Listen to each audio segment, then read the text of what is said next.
بسم الله الرحمن الرحيم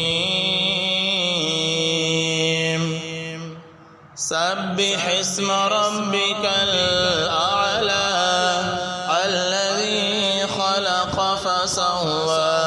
والذي قدر فهدى والذي أخرج المرعى فجعله غثاء أحوى سنقرئك فلا تنسى إلا ما شاء الله إنه يعلم الجهر وما يخفى ونيسرك لليسرى فذكر إن نفعت الذكرى سيذكر من يخشى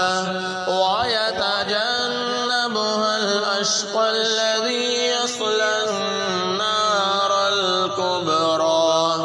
ثم لا يموت فيها ولا يحيا قد أفلح من تزكى وذكر اسم ربه فصلى بل تؤثرون الحياة الدنيا والآخرة خير وأبقى